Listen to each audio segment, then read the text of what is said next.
Assalamualaikum warahmatullahi wabarakatuh, sahabat-sahabat proyek, teman-teman mahasiswa sektor mahasiswa sipil, atau sahabat-sahabat yang mau membuat rumah atau membangun, kemudian bekerja sama dengan kontraktor, bekerja sama dengan konsultan. Yang penting adalah kontrak kerja. Di dalam kontrak kerja, salah satu hal yang sangat penting adalah sistem pembayarannya. Selain harganya, setelah ketemu harga, gimana cara membayar kontraktor atau konsultan, terutama kontraktor.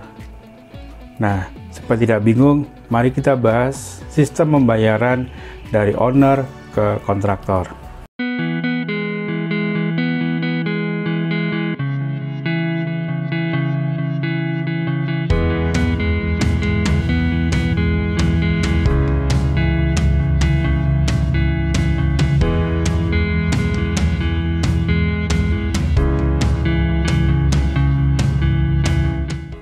Yang pertama adalah kontrak dengan pembayaran dengan sistem lump sum.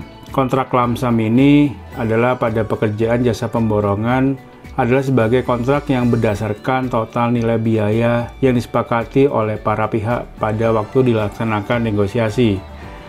Kontrak lump sum ini biasanya dipilih untuk pekerjaan jasa pemborongan yang sifat pekerjaannya tidak rumit, relatif sederhana, serta jenis pekerjaan dan volumenya dapat ditentukan dan hitung secara akurat.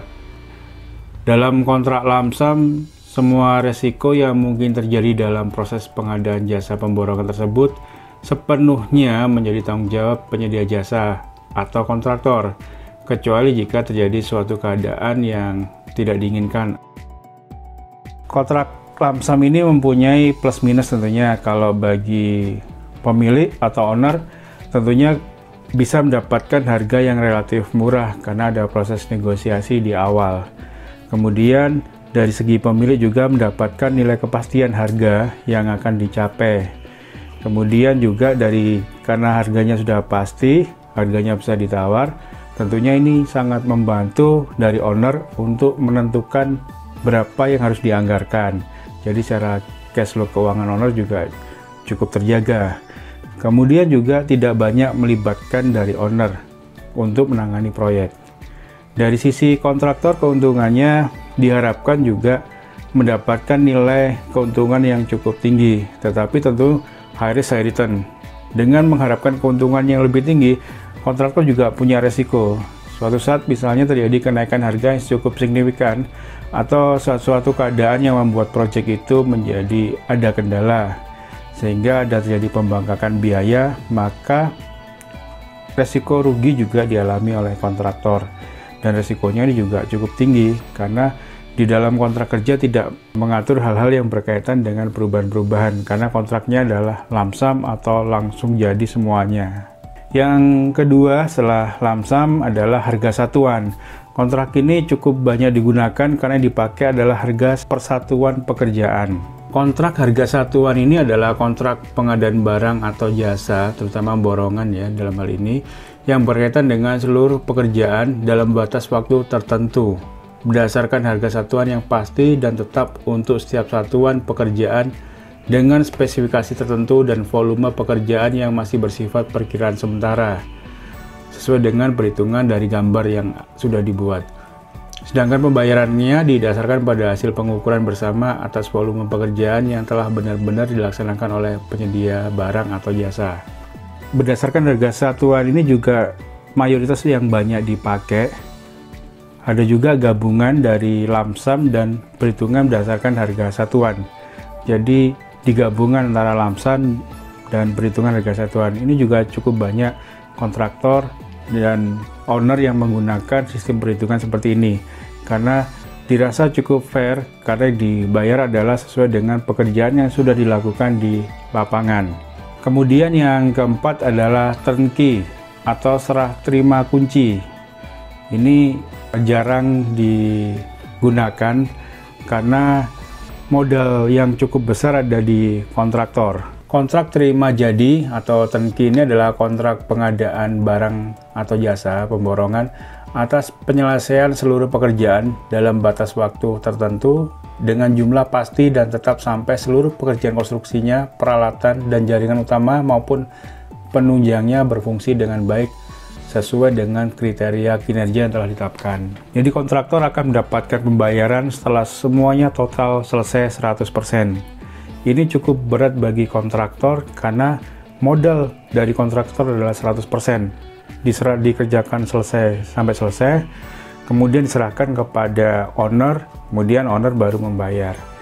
Dengan resiko yang cukup tinggi, biasanya harga turnkey ini relatif lebih mahal daripada harga menggunakan lump sum atau menggunakan harga satuan yang telah disepakati sebelumnya dengan owner, karena resiko total berada di kontraktor.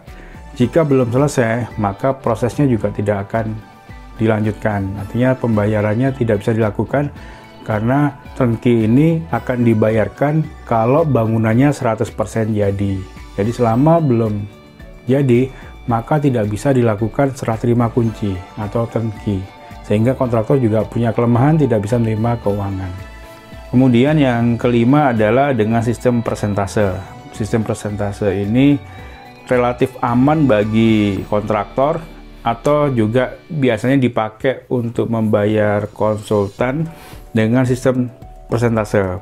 Persentase ini berdasarkan pertama adalah dari nilai rencana anggaran biaya yang telah ditetapkan, kemudian diambil berapa persen untuk jasa kontraktor atau konsultan, atau menggunakan harga satuannya yang sesuai dengan progres, kemudian pembayarannya adalah persentase berdasarkan progres tersebut.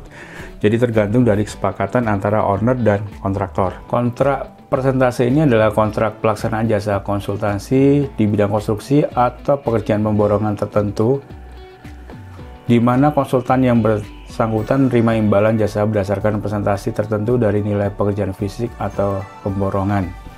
Ini tadi beberapa proses pembayaran dari owner kepada kontraktor. Yang banyak dipakai adalah sistem pembayaran dengan cara termin. Termin ini dibagi menjadi beberapa bagian.